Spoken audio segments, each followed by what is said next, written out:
to Mondays with Mondaine, where we talk about everyday things that happen to everyday people, but especially to the marginalized. I'm your host, E.D. Mondaine, and today we're going to talk about church and church business outside of the church and inside the church.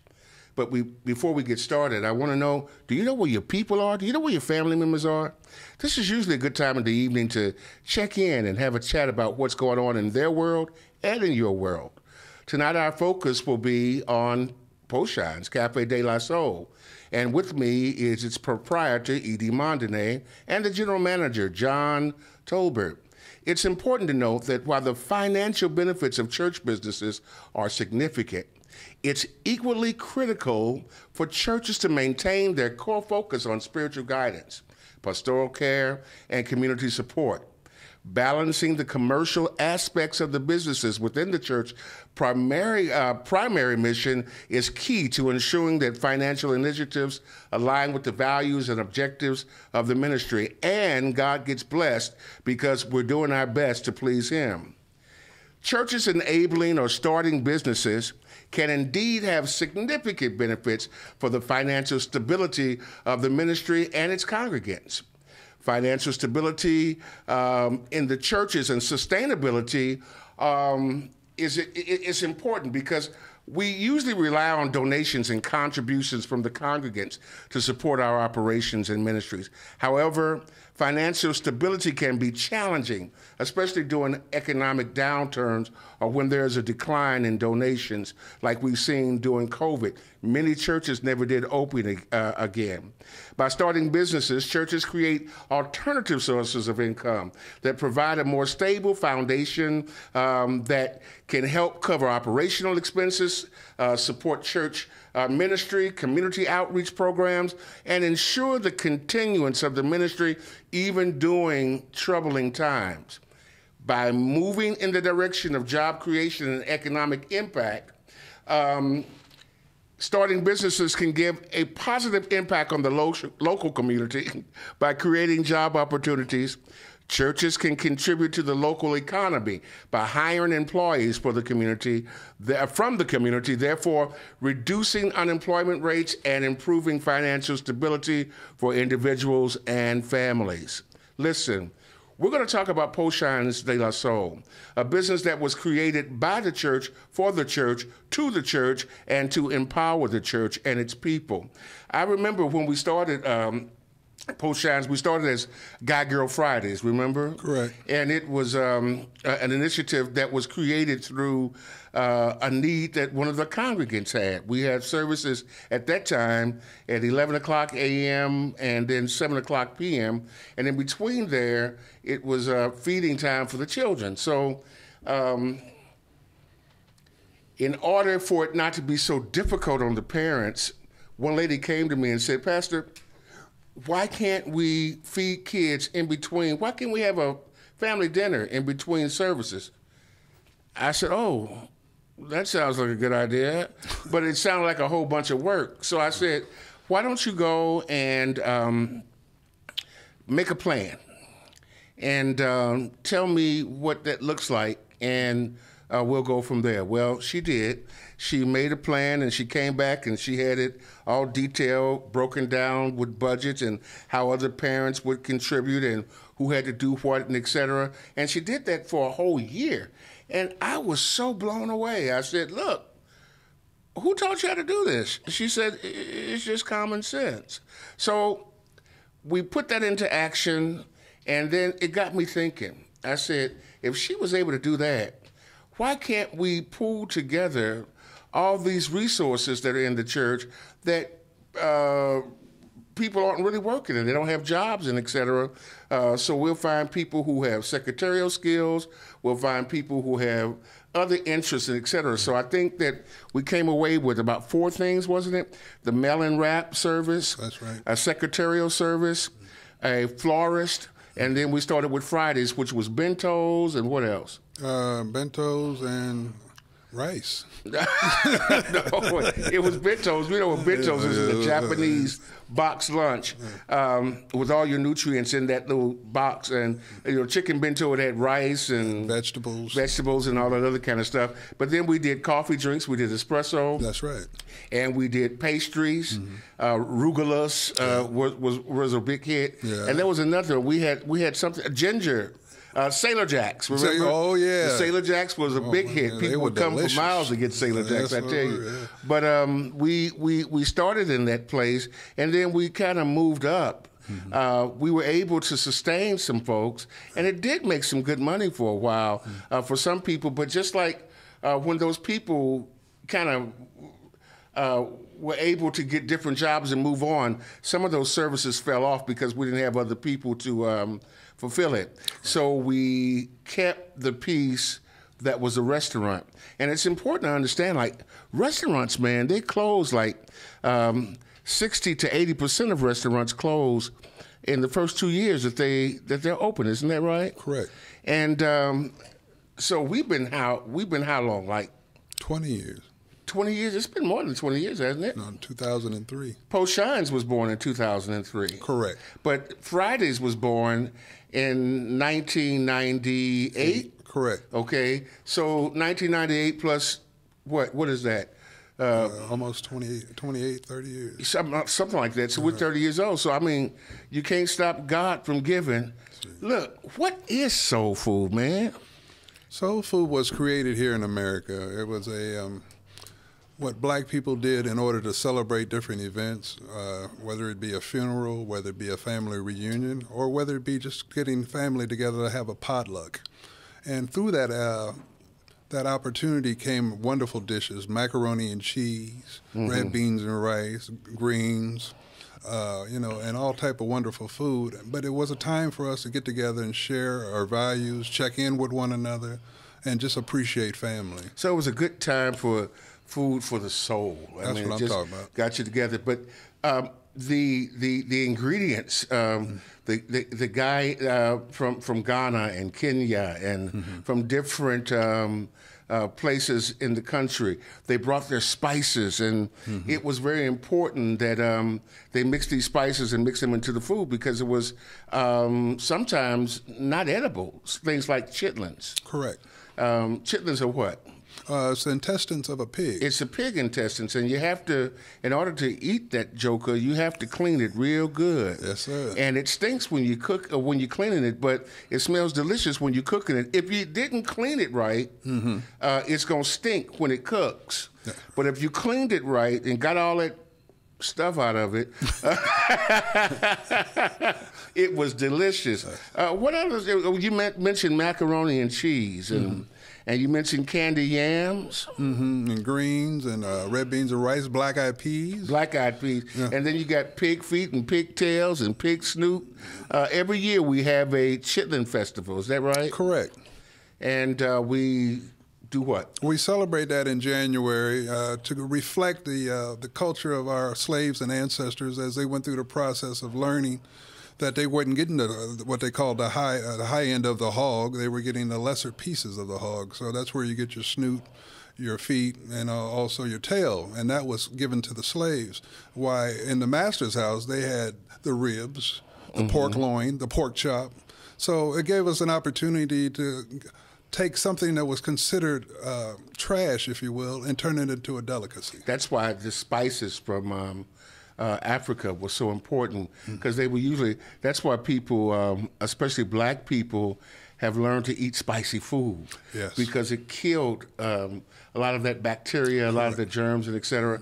And it was actually a blessing in disguise, because a lot of that food, because of its fat content and all of those things that were supposed to be killers for us, actually gave us protection out there in the sun every day and working so very hard. But now, to eat all of that stuff, we'd have to have a pretty heavy workout regimen and be very careful not to overdo it. Where is Post Shines? It's located at 8139 North Denver Avenue here in Portland, Oregon. And we do do also we do catering, don't we? Correct. So if we wanted to get catered food, how would we do that? You can contact us through our website at postshines.com. Postshines.com. And we have also email at postshines.catering, and you can find that information on the website. Okay. Do we have a number for Postshines? Yes, 503-978-9000. Wow. You know, when we first started as Guy Girl Fridays, we only did those few things. Correct. And I tell you how we a lot of people want to know how we became Postshines. Yeah, let them know. Well, we had a deacon at our church. His name was Deacon Wooden. And he said, man, y'all don't cook enough around here for me. He loved to cook, and he loved to barbecue, and he loved to brag about his food and all this other kind of stuff. And he said, we need to open this place up to more than just what y'all got over these sandwiches and espresso and all of that. I said, well, man, I tell you what, that's going to cost us a lot of money. He said, money? You know, so I told him about how much it was going to cost, and he said, "Okay, I got you." And I didn't think anything more of it. So he came back to me a couple of weeks later, and he gave me some money. He said, "Now, I want you to do this and take this money and build this place so we can start some real cooking up in here." And I thought that was such a blessing, and we did just that. Then he didn't stay with us. He died, you know, because he was about, almost 90 at the time or something like that. Yeah. He thought he was 92. But after he passed away, because I was so touched by his charity and his ability to be so selfless, I decided that we were going to call it Postshines. And even more interesting is how Postshine got his name. Correct. You know, Mayor Bradley actually named Postshines. Deacon Wooden was a shoeshine boy. He was a shoeshine man, but he was real excellent with shoeshines. And he had a problem with the bitters, drinking a little bit.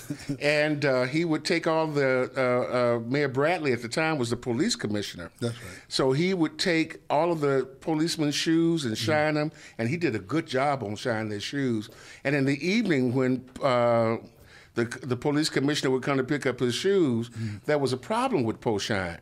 He looked at Shine, because Shine, they called him Shine. And he'd look at Shine and say, oh, he's drunk. And they'd say, Postshine.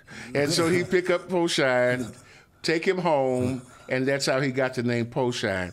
And this is why we call our restaurant Postshine. As a matter of fact, his son is one of the producers for this show. That's right. And he also is one of the pastors in our church, even today.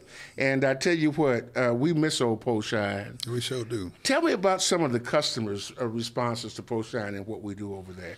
Well, a lot of the customers are really excited about the story because oftentimes, you know, when they hear the name Postshines, they think it's racial or derogatory. And then when we tell them the story, they're just blown away by that. And so our customers are the type of customers who come in and they're really family-oriented. They're looking forward to quality food. We get customers as far around the world. Actually, we've had customers as far as Africa, as close as Eugene, Oregon. And they come from long distances, correct, just to eat at Postshine. Just to eat at Postshine. You know, one of your favorite stories? I think one of my favorite stories would be the one you just told, actually. I love that story because a lot of people don't understand. Brother Wooden was also about community. You know, he wanted to make... He was a people person. He was a people person, and one of the things he shared with me a lot is that he said, John, whenever I come up here, I can't never find no catfish. Yeah. And he said, but when I come to here, I want to see some catfish. But he said also, too, I want this program to do something for the community. And a lot of our customers are people who have been supportive in our efforts. When we do our Thanksgiving feed, they come out and support us. When they come into the restaurant, they're blown away because of the Black history that you've done a great job with it, putting on the walls, recognizing some of the different characters. Yeah, we have a whole montage of Black entertainers and et cetera.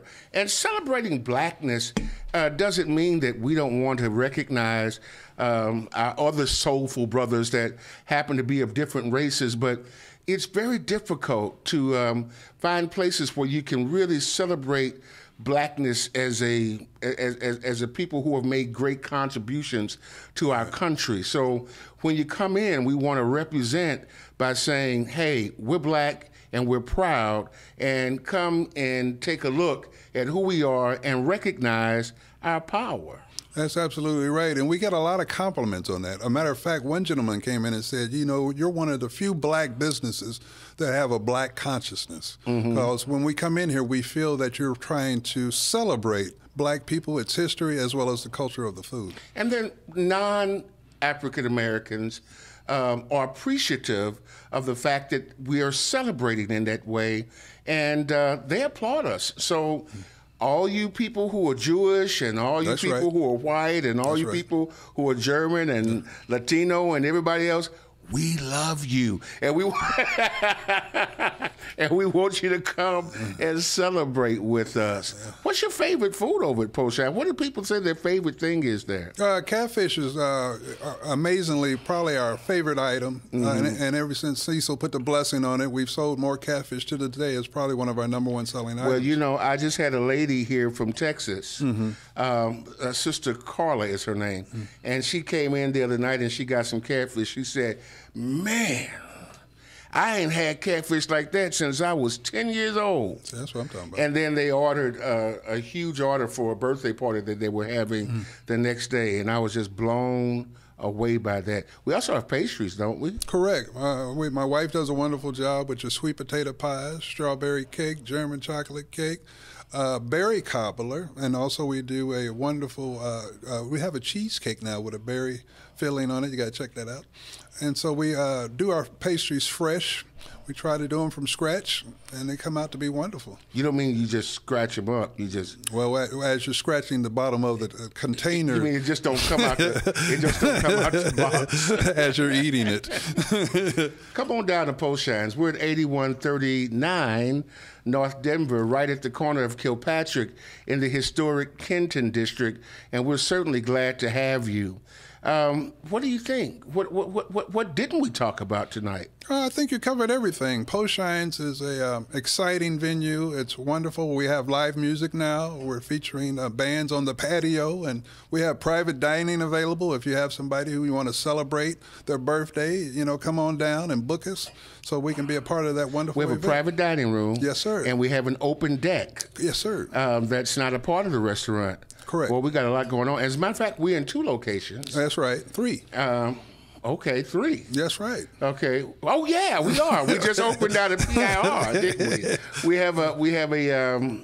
We've been blessed to have a food cart down at the Portland International Raceway. Now, the second location is right now. We closed during the COVID times, and we're trying to get it open for the summer hours and for the fall hours, especially. But it's located on 501 Northeast Alberta. Northeast Alberta, right just below Dr. Martin Luther King Boulevard. Correct. And we're looking for people to come by and support us when we do open, and we're going to keep you posted about when that's going to return to the community, because we haven't gone away. We just closed the doors for a few minutes. I tell you what, man, it is so good to have a show dedicated just to Pochon's. And like I said, the economic impact that it has on the community is phenomenal. We're able to offer jobs to people. We're able to provide training. Do we train? Yes, sir. Tell me about the training program. The training is really unique because we have a program called Teach Me to Fish.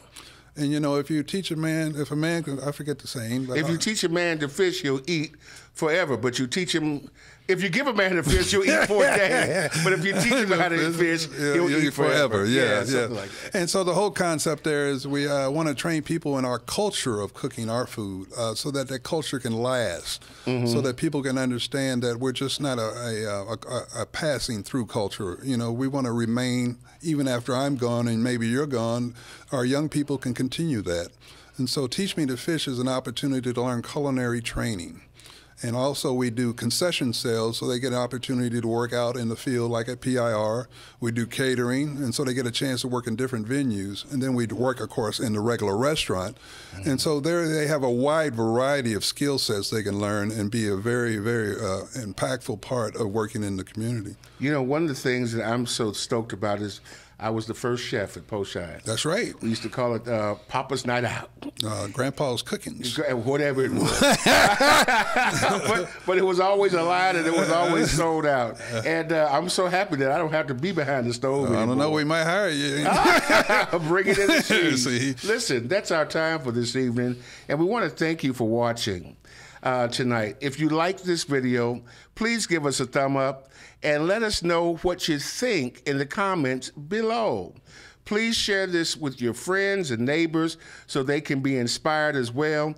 And turn on your notifications so you never miss a thing from Mondays with Mondaine. Thanks, Poshines, for your support and your delicious drinks and food, and Auntie and Tanti's Daycare for doing y'all thing. And you can visit me here on Sunday morning at Celebration Tabernacle in Portland, Oregon. And a special thank you to our technical staff that does such a wonderful job at putting this together, because if it was me, it wouldn't happen. It's always important to play your part and do your best for God and country. And thanks again for watching. God bless.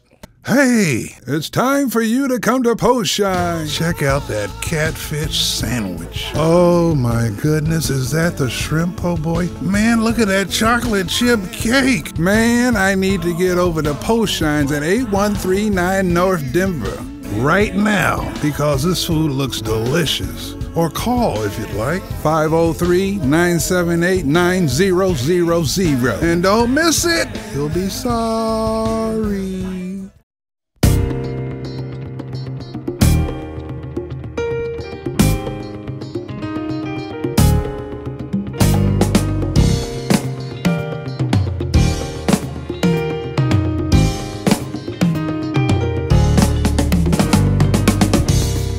Times gone past, we find ourselves making excuses.